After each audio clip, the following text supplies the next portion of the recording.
Yes. Nothing like bringing back a good old classic to try and revitalize a situation that people should probably not even be in this day and age.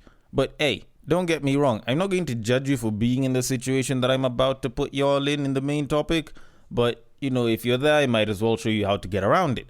But to give a little context, this episode is about love, hate, and cheating, and the very unfortunate reality of getting around such. At least for some of y'all, considering that some of you people have been getting into some very precarious positions that just make it really, really hard to help y'all. But you know that if it relates to relationships, I'll at least try, okay? But speaking of precarious positions, let's see how a precarious position got someone registered as a sex offender. Now, the rapper for the 2016 hit Panda, known as Designer, has been forced to register as a sex offender after pleading guilty to public indecent exposure on a plane. Now, considering that I actually remember covering this story, I think it was earlier this year, I feel like the question that I asked back then is still very, very viable now. Because when you look at the act and you look at the results, you still have to ask yourself, I thought this guy had broads in Atlanta. What actually happened?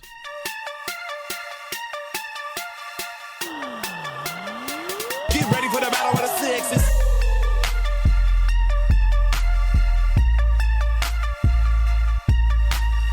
Because when you kind of look at it in reality, like whatever the guy is supposedly being forced to register as a sex offender for isn't even something that should be considered that big of a deal. But the fact that he did it in public on a plane, I think is probably the one that just makes it so bad. But anyways, let me just read the story for you all. So it says, and I quote, Designer, the rapper best known for his 2016 hit Panda, has been ordered to register as a sex offender after pleading guilty to one count of public indecent exposure stemming from an April incident on a flight from Japan to Minneapolis, Minnesota. According to court documents obtained by ET, the 26-year-old, whose real name is Sidney Royale Shelby III, formally pleaded guilty on Thursday to one count of obscenely and indecently exposed genitalia in a public place. As part of this plea, the rapper has been ordered to register as a sex offender. He is also sentenced to 2 years probation, fined $5,000, and ordered to participate in psychological, psychiatric, or mental health evaluation, perform 120 hours of community service, and submit to regular drug testing. As part of his probation, he is subject to visits from his probation officer at any time, must work full-time at least 30 hours per week, and he cannot own, possess, or have access to a firearm, ammunition, or any dangerous weapon. The plea stems from an April 17th incident on a Delta flight from Japan. According to the criminal complaint, an FBI agent stated that Designer obscenely and indecently exposed his genitalias and masturbated in a public place. The FBI agent stated that a flight attendant noticed the rapper's penis was outside of his sweatpants. The flight attendant then told Designer no, prompting the rapper, who was sitting in first class, to then put his penis in his pants. End quote.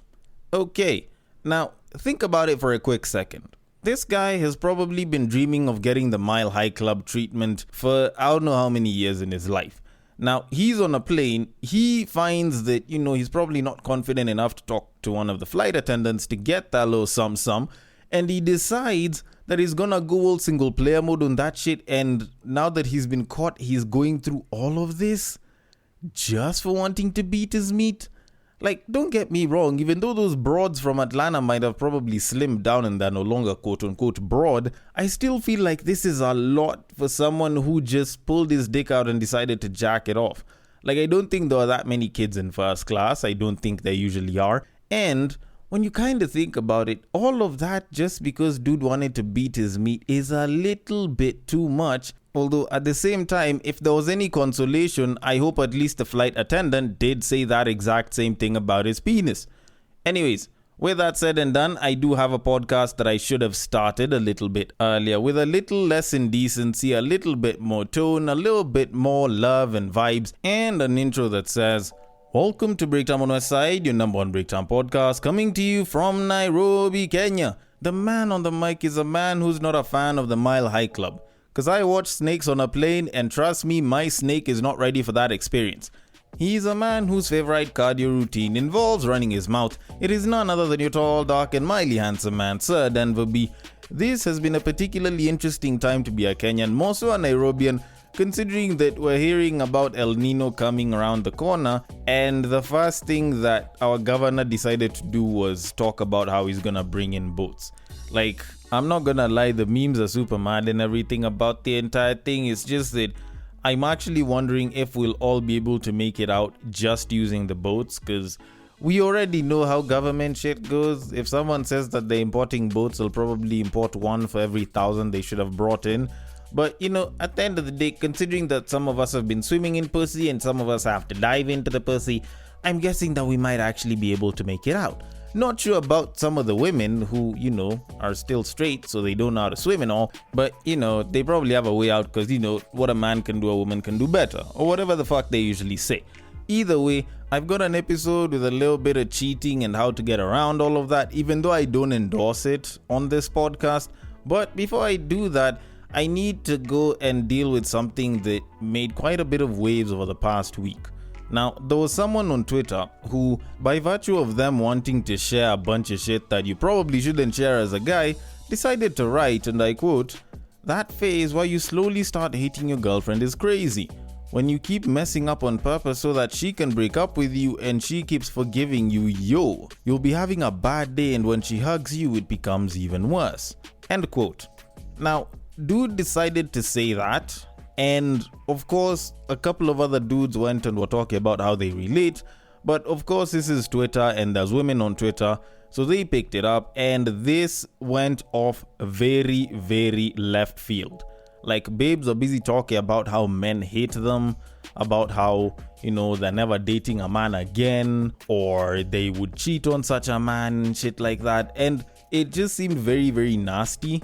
To the point where actually there was an influencer on IG who decided to say something about the entire thing, and I think she was actually speaking for a lot of the women who had actually seen this entire thing, and she said, and I quote, "If you're still putting men at the center of your life, you need to go see that phase where you slowly start hating your girlfriend thread on X. All I can say is some men don't deserve to be loved by women. A lot of you men need therapy and it shows. Go heal and let someone else love that woman. Women, love yourself more. It doesn't apply to loving your bodies. Love yourself so much that the moment a man starts acting up and messing around, act up too and walk away. In fact, disappear. I know it's easier said than done, but I promise you, it will save you a whole lot of heartache. I've been in relationships/situationships where I should have just left, but I chose to stay thinking I could change a man. Never again. These men will indeed show you that they hate you when they feel like you're not adding any value anymore. It's only a delusional person that would think this thread is funny. Why would you date someone you don't like? The replies under this tweet, hey, Eti, when you start hating your girlfriend, so you put her through psychological trauma to get her to break up with you instead of just breaking it off yourself? What do you mean? A lot of you are just pathetic. Like, I'm in utter shock. And it just goes to show how so many of you have been raised through survival and not love. Nonsense. End quote. Now, the very unfortunate reality that this woman, just as many others had by reading this, is that they actually got to see one of the darker sides of being a guy, and more so being a boyfriend in a relationship you're not comfortable in. Now, by all means, this was very traumatic for a lot of women to see and to remember all the shit they went through, but let me annoy you a little bit more before I cook by saying that this is actually very justifiable. And yes, I know there's a bunch of y'all that are about to lose your shits, but let me just say, this is actually very justifiable, and I actually know the kind of trauma y'all are going through. Because I went through this exact same kind of trauma when I was busy reading through Oloni's stories, when women were busy coming out about how they cheat on their man with another dude who fuck them raw, come inside, and they go back to the same dude that they had cheated on, and then that dude will also start eating them out and eat out the babe, and she hasn't even showered. So granted, I know what that trauma feels like. Now, let me explain exactly why this happens. Now, for a lot of guys, when it comes to ending a relationship, because a lot of times guys are the ones who will feel like they have to end the relationship, it's a very damned if you do, damned if you don't situation. Because if you try to end the relationship in a nice way as a guy, you're going to be classified as a piece of shit by her female friends and whatever other friends that are going to be known to the both of you for a good chunk of the time. And if you try to end the relationship under very bad means, then you're still going to be classified as a piece of shit because you broke her heart even before you ended the relationship. So you broke her heart and you ended the relationship. So at the end of it, you're still going to be looked at as a piece of shit on both ends, whether you try to do it in a good way or in a bad way. So a lot of guys, because they do not want that sort of feeling where they're the shit person or they've done something bad, will resort to something like this. Some form of psychological manipulation or some sort of situation where he finds every single fault and makes such a big deal out of it, such that the relationship ends up becoming toxic and either she leaves or it justifies the both of you breaking up on an equal level playing field. So at the end of it, in as much as the guy might be looked at as a piece of shit, the babe will also be looked at as, well, even she was in a toxic relationship with a guy, so maybe there's a bit of toxicity in her as well. And it's a very unfortunate scenario and it's bad that it happens, but the other unfortunate reality is that this scenario will actually happen a lot more with the women that treat guys really, really well. And it's not because we hate you, it's not because what you're doing is bad, it's just that breaking your heart is such a hard thing to do, and ending things with a babe, even though you know very well that you're done with her, is not particularly easy to do, especially since the aftermath and you're breaking a heart and shit. But honestly, there's no nice way of doing it, because just as Chris Brown said, there's never a right time to say goodbye, and it's a very unfortunate scenario. And I know there's a bunch of you women that are still quite pissed off. Your rage is already at the neck with like hot blowing fire and shit, busy ready to say, but if you wanted to break up, just come and end things with me. It's not like it'll hurt that bad. Like, trust me, that shit is a lot easier said than done. Like, y'all will still cry and you will still call us a piece of shit. If you think about every single time that we've tried to break up with y'all and how you guys behave afterwards, then you will know very well that it is a damned if we do, damned if we don't situation for us guys. Either way, I'm sure that's something that can be debated a little bit later, cause I have to move on to our main topic of today. Now, moving things on, while I was on Reddit not too long ago, I stumbled upon a particularly interesting post, and it was about a guy who was busy talking about another woman who was trying to be the other woman. Now I'm gonna read it for you, but to give the most summarized version of it, this babe decided to turn into a side chick, and she clearly did not understand that side chicks have rules to this shit. But let me just read the story for you, then I can get into my breakdown of it. So it says, and I quote, "So on Friday, my friend and I went to a club around Thika Road. That's where I was supposed to meet up with another friend of mine who is a guy. My friend was with his cousin and I came along with a friend too. We had fun until around 4 a.m. and I left my friend at the club with my friend's cousin. Now on Saturday, she was telling me how she went home with a guy and they had sex. The lady caught feelings, but here's the problem. The guy ain't single. He told the lady he's in a relationship and actually mentioned how nice the girlfriend is. So in short, the guy asked my friend if she would be okay being the other woman, and she said yes. Oh my goodness. Now she's disappointed because the guy called her yesterday and told her she forgot her hairband at his closet. My friend didn't even know where his closet was, meaning it wasn't hers. She really likes the guy though, and they plan on meeting up on Thursday. Tell me what you do if you are in this situation." End quote. Now, personally, if I was in that situation, I really wouldn't give too much of a flying shit, but anyways. Now that we're familiar with the situation itself, let me just say that I don't think that this person's friend actually understood that there's rules to being a side piece, and for the most part, in as much as she is a side piece, she did expect to get some level of girlfriend treatment, which is very, very misleading for a lot of people, because there's a lot of people that become side pieces, whether knowing or not knowing, and then expect like full-on main chick or main person treatment, and yet that's not what they signed up for, or at least what they were signed up for. And it does kind of take me back to a time when I did an episode on the rules of being a side piece, and it was an episode I think probably about 2 years ago. And considering that people today still haven't learned some of these basics, I figured I might as well bring it back. Maybe see if I can make some little tweaks here and there, maybe add a little bit more information here and there. So I have brought some rules for being a side piece that I believe some people should learn if they do intend on being one. because clearly some of y'all don't understand that there's rules to this shit and they do need to be followed for you to have some sort of longevity as a side piece. So this is essentially side piece for dummies. Now, I won't beat about the bush any longer and just get into it. So the very first rule that you need to consider if you are going to be a side piece, whether side chick or side dude, is don't be seen, just be heard. Alright? It's very simple. Don't be seen, just be heard. And let me just sort of explain it. At the end of the day, one of the reasons that you're a side piece is because this person has a main piece, or at least a main chick or a main dude, a girlfriend or a boyfriend, a husband or a wife, and they want to keep your affair with them pretty private. So no taking of photos with them, no take your photos with their belongings that can be traced back to them.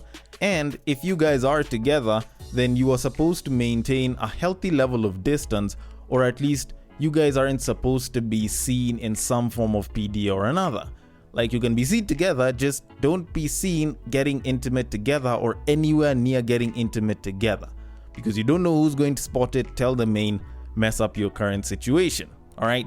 But if your person who is cheating on the main with you decides to talk to you with their friends, whether it's the boys, whether it's the girls, then that's perfectly okay. The only thing is, you're not supposed to be out there busy yelling about the fact that you're screwing them or that you're with them. You keep that shit to yourself. Because last we checked, at least as per recent Kenyan news, that is how Sharon Otieno ended up getting offed. But, you know, that's a story for another Migori governor. But with that said, the second rule is you have demands, but at the same time, you don't have any demands. Alright? Now, let me just try and explain this. You can ask them to treat you a certain way, you can ask to be with them to a certain degree, but there's only so much that you can get. Because what you have isn't what can be referred to as an exclusive commitment, because what you have in and of itself with this person who is cheating on their person cannot be classified as exclusive, because you already broke that other person's exclusivity with their main. So technically, you know, you kind of get the point, right? So if you're not exclusive, there's only some things that you can ask and you will receive them almost as a courtesy, but you're not really entitled to fuck all from this dude or from this chick, since, you know, it's not side dude or side chick particular. So all in all, there are some things that you can ask for, but for the most part, you don't really have too many demands that you can really make. All right. So rule number 3, you have no possession rights over this person. You cannot go and say, leave my man or leave my woman alone. You do not have the right to go and start acting like they're yours and you're entitled to something from them, or at least you're entitled to their affection and their exclusivity and shit, which almost sounds like the first rule, but it just sort of creates, you know, the particular space where possession comes in. You have no entitlement or possession to this person for the most part, because you are a side, you're supposed to be a private fling, or at least you're supposed to be something that is, you know, on the very sneaky side, not known to everyone else. So for you to start playing possession means that you would have to put yourself in view of the public, which puts this guy's affair with you or this babe's affair with you in view of the public, which is not advisable. So as such, you don't really have any possession rights. They, on the other hand, can have some level of possession over you depending on how much commitment they actually put into you. And this is sort of where you get into the sugar mommy, sugar daddy territory, you know, where this person could be financing your life, probably bought you a car, got you a place or some shit. And as a result, because they put money on you, they will feel entitled to you and they will be very possessive. And depending on who that person is, there's a certain level of possessiveness that they'll have. Now, I've been told if it's a sugar mommy, she'll be extremely possessive. So if you're being financed by one, you might as well, you know, make sure you follow her rules. And if it's a sugar daddy or, you know, a mubabaz or some guy that's financing the babe, then there's a pretty good chance that they're also going to be possessive as well. They might not be as brutal as the sugar mommy, but they might actually also be a lot worse in terms of their treatment. So I don't know. Whichever one you choose, just know they are going to be particularly possessive if there is some sort of commitment that is beyond the sexual or the emotional. Now, the very next rule is you've got no support from the friends. And by friends, I don't mean your friends, I mean his friends or her friends. or at least the friends to the person that is cheating on their partner with you. And as mundane as it sounds, it just needs to be said, because the moment that the other person realizes that their partner is cheating on them with you and they decide to come out and they're busy losing their shits, I don't think that there's really going to be anyone who's going to be on your side. Like, real talk. You see the number of videos where a woman finds that the husband or the fiance or the boyfriend is cheating on them with a babe, and you find that the girlfriend, the fiance, the wife goes off on this woman and beats the living shits out of them, and sometimes the boyfriend or the husband will just stand and just watch, or will be trying to apologize while she's busy getting hit. Like, this shit will happen time and time again, and you'll also find, even when the genders are swapped, you will find that the guy can go ahead and start descending on the other dude, and it's not like this babe will be able to stop the two of them. Now, fortunately for a lot of us guys, it's not like the guys will usually attack each other. Most times the main dude will realize that, when your dick slipped out, she was the one who put it back in, and they'll sort of turn most of their anger and most of their rage onto the woman. But, at the end of the day, regardless of who it is, you just have to remember that you're not going to get support from the friends. Because if the friends watch that shit happen, they will jump to the main partner's side and they will be like, oh, we told this person that this was a bad idea and you shouldn't have bothered with it, blah, blah, blah. And they decided to follow along with it. We weren't comfortable, but he's our friend, so we couldn't really do much about it. Of which, if it's the woman that cheated on the man with a side dude and the babes knew about it and they're there when all hell is breaking loose, then whatever the hell those babes are saying is a lie. For the most part, if you, the woman, are cheating on your mans with another dude and your female friends know, if they don't agree with it and they do not condone that shit, then you guys will have some distance, and the babe knowing about it will mean that she will keep some distance off of you because she's not comfortable with it. The ones who stick about it either didn't know about it or they knew about it and they were perfectly comfortable with the entire thing. And in reality, considering that some of them do like to lie, you can't entirely be sure whether they were the ones that didn't know about it or they were the ones who knew about it and were comfortable with it. Either way, not to be trusted at the very least. Now, the last and final rule in this episode, but not the least, is you're probably not the only one. And I think this one applies more to side chicks than it does to side dudes.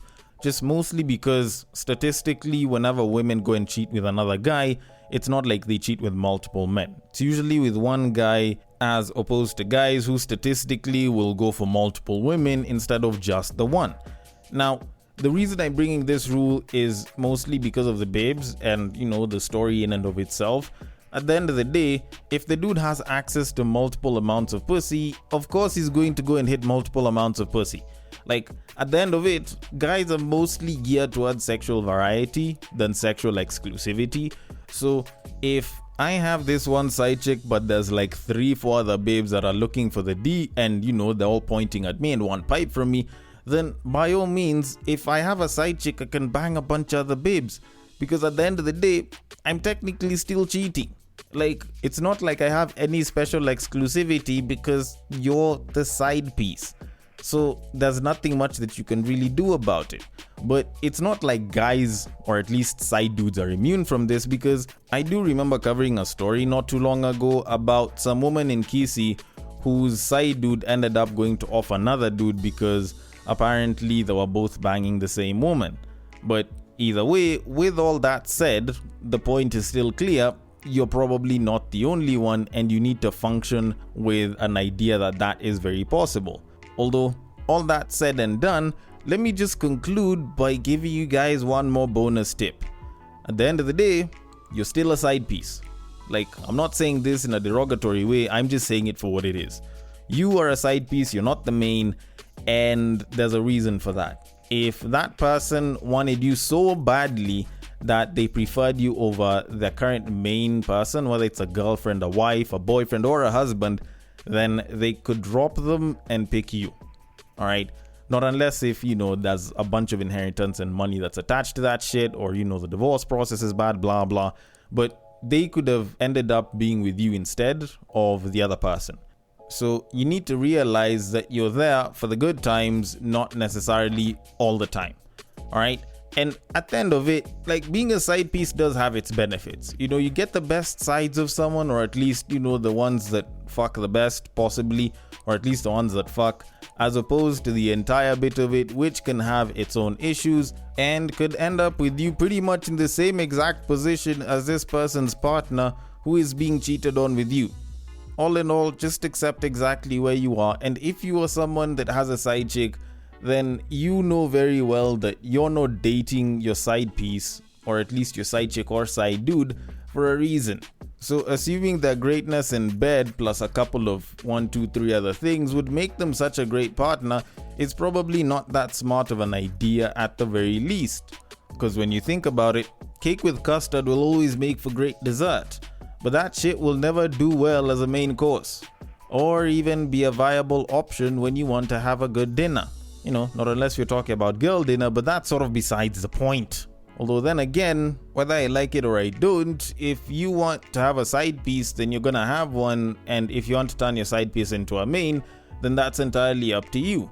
All in all, I don't endorse cheating on this podcast, and I don't particularly go ahead and vote for it. But I might be wrong about this entire thing, so I want your thoughts on it. The DMs are open on IG, on Facebook, it is at Breaktime, on Westside, on Twitter, it is at Bagaka the D. Thank you so much for listening all the way till the end, and I will catch you guys on the next break.